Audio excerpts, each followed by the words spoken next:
Good afternoon, you lovely people. Welcome back to Lily White Lane. I hope that you're all having a ruddy good Friday and starts your weekend, wherever you are in the world, and whatever you are planning to get up to today and over the rest of the weekend as a whole. And you're all very welcome along to your Tottenham Hotspurs summer transfer window preview. Now, I'm doing this video for two reasons. One, I'm not going to beat around the bush. There's feck all else to talk about at the minute. But two, this summer transfer window feels absolutely massive.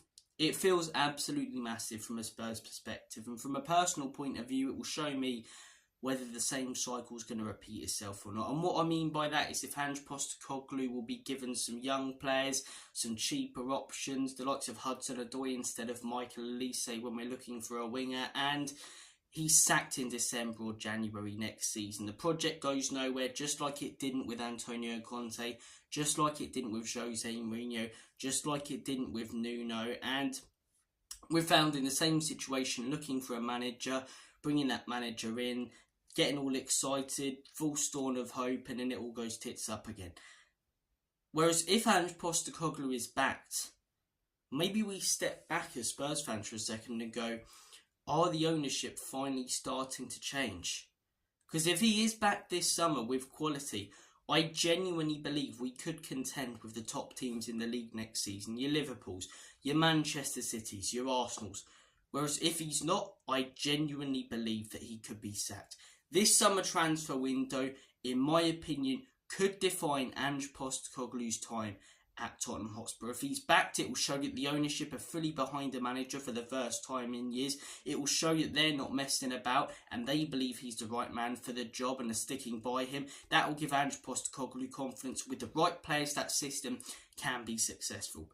But if he isn't, as I say, if he has cheaper options, if we're still playing the high line next season, when other teams like Man United, Newcastle, who fell off this season, let's not beat around the bush, and gave us that opportunity to move up the table, they'll be back to strength. So, we could be sat 7th or 8th in December or January, and knowing how much Daniel Levy and Enoch value top 4, he could be sacked. He probably will be sacked if we end up in that position. So it's huge. It's absolutely huge for the football club. Now, what do I expect to see this summer? I'll be honest with you guys. I want to be as optimistic as possible, but what I expect is not a horrendous transfer window, but also not a good enough one to contend with the top teams. I see us going out there and maybe signing one statement signing. For example, a Paulinho, an Alexander Isak, a Michael Elise, an Eberechi Eze. One of those sort of players I expect to come in this summer. I expect us to go for a few cheaper options, and what I mean by that is, for example, instead of Elise, bring in Hudson-Odoi. Look at cheaper centre-backs that you can get instead of the ones that the manager wants straight away. And I expect us to bring in a couple of young players like we did last summer. Some of them may turn out, Udogie, for example, Van der Ven. Some of them may not. We're still waiting to see about certain players, but Brian Hill from a few years ago, Veliz from last summer, not impressing whatsoever out on loan at the minute. He's still young, still got potential, but that signing looks like it's not going to work out and hasn't worked out so far. So that's what I expect. Probably around 4 to 6 signings, one statement signing, 2 or 3 signings, Brennan Johnson type signings, if you know what I mean. Players who can come in and do a job, but are fairly inconsistent and were signed because they were the cheaper option apart from someone else that the manager wanted, and a few young players. Now, what I want to see is Spurs just go out there and sign 3 players. If we get more, fine. But year after year, we're let down in the summer transfer window by the ownership because we don't make those statement signings. And we constantly compare Ange Postecoglou's time at Spurs so far to Klopp, Arteta and first seasons and all of that. Why have those managers been successful at their clubs, Pep included? Because in their second summer transfer window, they were given the tools to move up to a new level. Jurgen Klopp, for example, right? First summer transfer window was okay. It may have been his third, but I believe it was his second. They brought in Virgil van Dijk and Alisson. Didn't sign many other players, but both worth, 70 to 90 million? Virgil van Dijk and Alisson. Those two players are still in that Liverpool team right now. Those two players have played a major part in Liverpool winning Champions Leagues, Premier Leagues, FA Cups, Carabao Cups. And if we're willing to spend 200 million, don't spend it on one statement signing a few players because they're cheaper options and youngsters. Go out there and sign 2 or 3 statement signings in positions that we need to fill with quality. I'm looking at that Spurs team right now. I hate saying the word backup, but I think we need better players who can come off the bench and make an impact in games. But when you're looking at that first team, the biggest holes for me are central defensive midfielder and striker, right? Those are the 2 biggest holes. If you're looking at another one, it's winger. So I want us to go out there this summer and sign Alexander Isak. Put in a proper bid for Alexander Isak. You can't get him? Okay, Dominic Solanke, 50 to 60 million. Premier League proven striker, been absolutely superb last season. Done it for Bournemouth with the service he'd get at Spurs. I reckon he'd score 20 plus goals, genuinely. You need a central defensive midfielder. Don't start scouting in Italy for £15 million 21-year-olds who could work out brilliantly but may go tits up. Go out there and sign João Paulinho. Premier League proven quality season after season. Cutting passing lanes, can also be an anchor man. He's physical. That's what we need in this team apart from Romero. A little bit of physicality, someone with a bit of bite. And thirdly, if you need a winger, don't muck about and sign Hudson-Odoi. Go out there and sign Elise. Go out there and sign Eze. Go out there and sign proven players. I've named you 3 players. Now, I reckon we could get those players. So Dominic Solanke, for example, I reckon we could get for 60 million. Eberechi Eze or Elise, I reckon we could get for 60 million. And João Paulinho, I reckon we could get for 60 to 70 million. So that's 190 million pounds. That's less than we spent last summer, but it's quality over quantity. And that's what I believe Spurs need to go to that next level. The approach that we took last summer, in my opinion, was the right approach. For us, the first summer transfer window at the start of a rebuild. Go out there and sign some young players, and some, as I say, have worked out. Others we're waiting to see, others haven't. But, if you want to be contending with the top teams, that's not going to be sustainable to do season after season. The furthest that's going to get you is, in my opinion, 4th. Because whilst you're going to get those gems, your Van de Vens, your Vicarios, you're also going to get your Brennan Johnsons. No disrespect, he's an okay player, but he's not going to take us any further than top 4, really, is he, in that first team?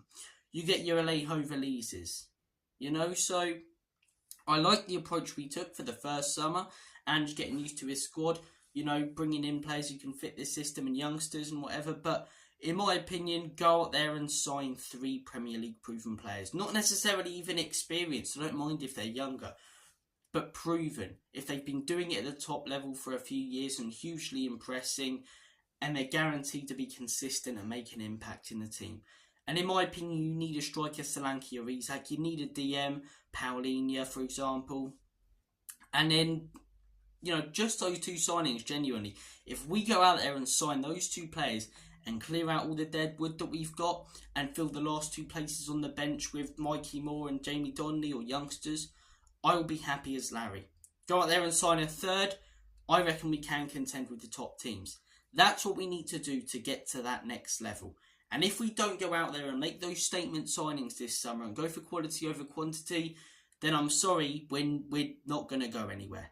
The furthest we are going to get under Ange Postecoglou, if we take a similar approach to what we did last summer, this summer, in my opinion, is 4th. Now, some fans may like that, but I want to see Spurs contending for trophies. I want to see Spurs contending with the top teams. I want to see Spurs winning things. And we're not going to win things with those type of summer transfer windows. Johnson's an okay player, but we're not going to win things with players like Johnson. Paulinho, quality player. Elise, quality player. Dominic Solanke, I see him disrespected a fair bit. Quality player. Isak, quality player. Those sorts of signings. One, proven in the Premier League, especially at smaller clubs, which, if anything, I know the argument that the pressure's not there, but if anything, it's more impressive if you're putting great numbers up at clubs that aren't as good, especially Solanke. 12, 13 goals? I think he maybe even scored more than that at Bournemouth. Bournemouth haven't been necessarily great. I think I'm wrong. I think it was 15 goals or something, but Bournemouth haven't been that great. They've been okay. Mid-table team.